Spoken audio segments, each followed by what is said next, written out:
I never meant to confess anything. On the day it happened, I was exhausted, jet-lagged across 3 star systems, wearing a translation implant that still hadn't synced properly, and standing inside the most dangerous room in the Orion Arm.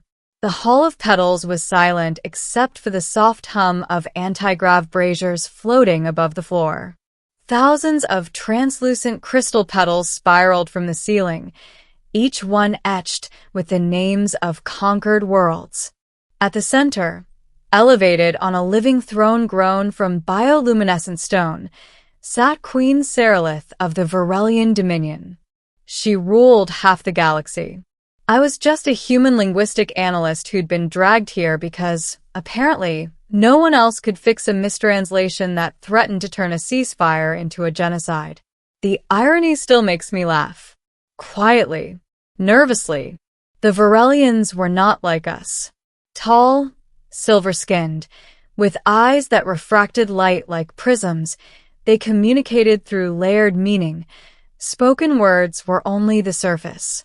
Beneath them were emotional harmonics, pheromonal cues, and neural pulses.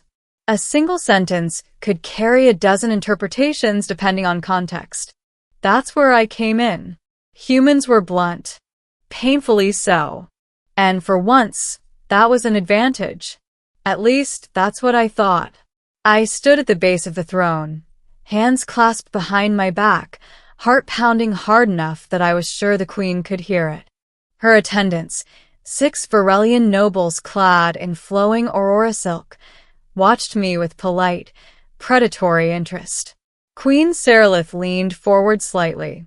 When she spoke, the air itself seemed to listen. "Human," she said, her voice soft, melodic, and impossibly heavy. "You may explain why your species believes the Treaty of Hollow Stars absolves them of their debt." I swallowed. This was it. One wrong word, and Earth would be reduced to a footnote carved into one of those petals. "With respect, Your Radiance," I began carefully. The original treaty text, specifically Clause 7, was mistranslated during first contact. The human delegation believed the phrase Thalvirith meant shared responsibility, not eternal subjugation. A ripple moved through the court. I felt it more than heard it, an undercurrent of surprise. The queen's eyes narrowed, not in anger, but curiosity. "And you are certain," she asked, "that your people did not intend deception?" "No," I said quickly. "Humans are many things, but subtle manipulators of interstellar law aren't usually one of them." That earned a few amused clicks from the nobles. The queen regarded me for a long moment. Then she reclined back into her throne. "Continue," she said.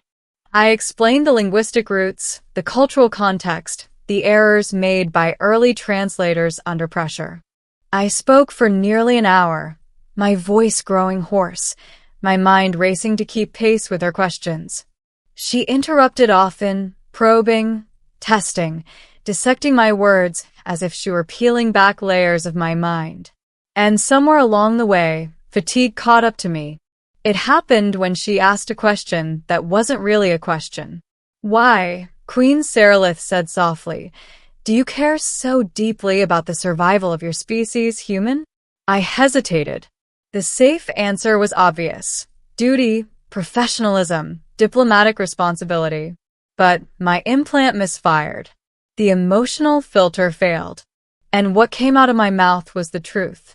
"Because I'm terrified," I said. The chamber went still. I realized my mistake instantly, but it was too late.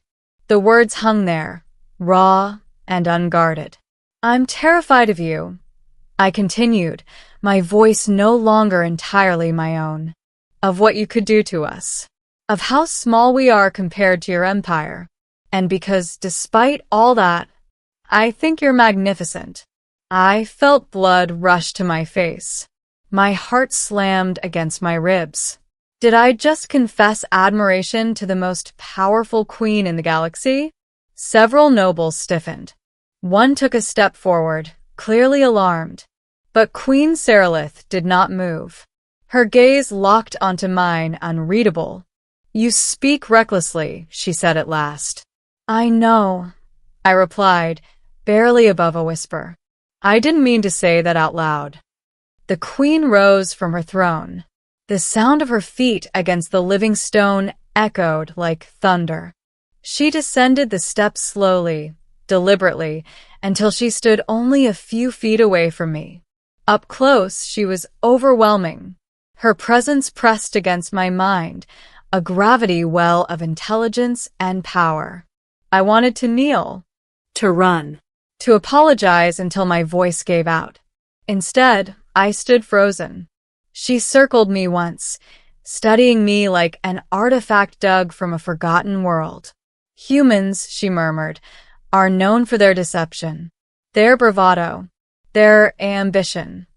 She stopped in front of me, but fear, admiration, spoken without armor. Her lips curved faintly. "That is rare." I opened my mouth to speak, but she raised one elegant finger. Silence. She leaned closer, and then she whispered. Her voice did not carry through the chamber. It was meant only for me. "Do you know what your confession signifies in Varelian custom?" My stomach dropped. "No," I said honestly. "It is a pledge," she said.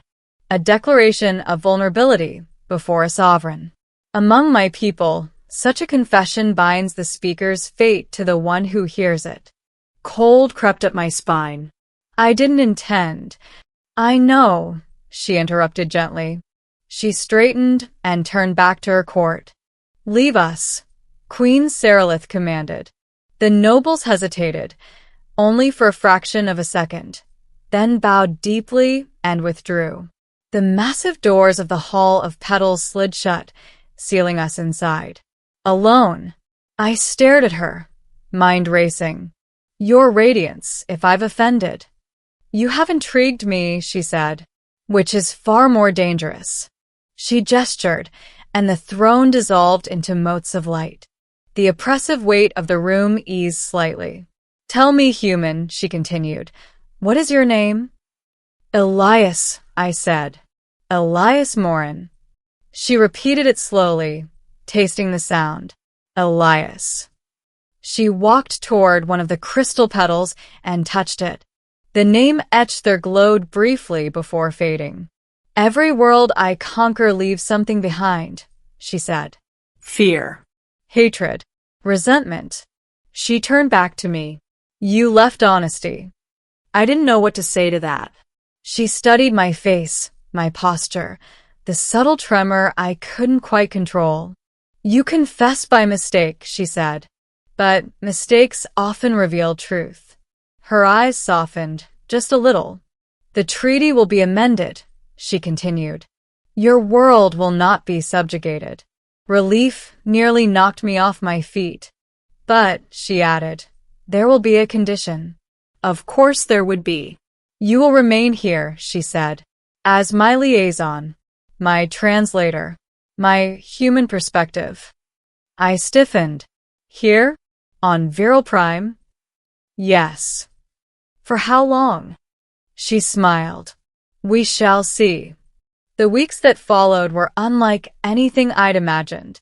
I was given quarters within the palace, comfortable, luminous rooms grown from living crystal. I attended councils, advised on human matters, explained our illogical tendencies and emotional contradictions. The queen listened. She always listened. Sometimes, late at night, she would summon me to the observation terraces overlooking the endless city below. We would talk, not as ruler and subject, but as two beings trying to understand one another. She asked about Earth, about oceans and rain and music. I asked about her people's long memory, their fear of stagnation, their reverence for truth spoken without defense. And slowly, dangerously, the space between us changed. The whisper lingered in my mind. A pledge. One night, months later, I finally asked, "What happens," I said quietly, "to those who make such a confession?" She looked at me for a long time before answering. They are protected, she said, or destroyed, depending on how their truth aligns with mine. I met her gaze. And mine? Her voice dropped to that same intimate register. Yours, she said, has reshaped the fate of your species. I realized then that my mistake had done more than save Earth. It had changed her. The queen of half the galaxy now ruled with a human at her side, not because of strategy or conquest, but because of an unguarded moment of honesty. Years later, when historians ask how humanity survived its first true reckoning with empire, they won't talk about fleets or weapons or treaties. They'll talk about a whisper, and a confession that was never meant to be spoken. The true ending didn't come with applause or ceremony. It came quietly, the way most permanent things do. 3 years after my confession, after the whisper, after the amended treaty, after Earth's name was deliberately removed from the Hall of Petals, Queen Seralith stood beside me on the highest balcony of the palace. Below us, Viral Prime glowed like a living constellation, rivers of light threading through structures grown rather than built. The galaxy had changed. Not peacefully, not easily, but differently. Humanity was no longer a fragile newcomer begging for tolerance. We were an exception, a species marked by the queen herself as externally sovereign. No Dominion fleets crossed our borders without invitation. No Varelian noble spoke of us as potential territory. All because of one truth spoken without armor. You are thinking loudly again, Seralith said, her tone amused. I was wondering, I replied, how close we came to extinction that day. She inclined her head. Closer than you will ever fully comprehend. I exhaled slowly. Then why spare us? She turned to face me. The wind lifted the edge of her mantle, scattering soft light across her silver skin. Because you reminded me of something my people lost, she said. The courage to speak fear instead of disguising it as dominance. I looked at her. Not the queen now, not just that, but the being who had listened. And the pledge? I asked. The one I made by mistake. Her eyes softened, that subtle refraction shifting like dawn through crystal. You fulfilled it, she said. You bound your fate to mine, and in doing so, altered both. Far below, the city pulsed, alive and enduring. I will not rule forever, Seralith continued. But what we began will outlast me. A dominion that pauses before it conquers. A galaxy that remembers vulnerability can be strength. She leaned closer, her voice dropping, not a whisper this time, but something steadier. When history records this era, she said, it will not remember my fleets.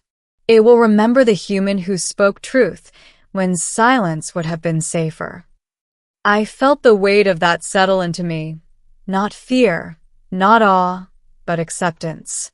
I confess by mistake, I said softly. Her lips curved in that faint, dangerous smile. No, Queen Seralith replied. You confessed because you were human. She turned back toward the stars. And for the first time since I'd arrived in the Hall of Petals, I understood something with absolute clarity. The galaxy hadn't changed because I spoke to a queen. It changed because a queen listened,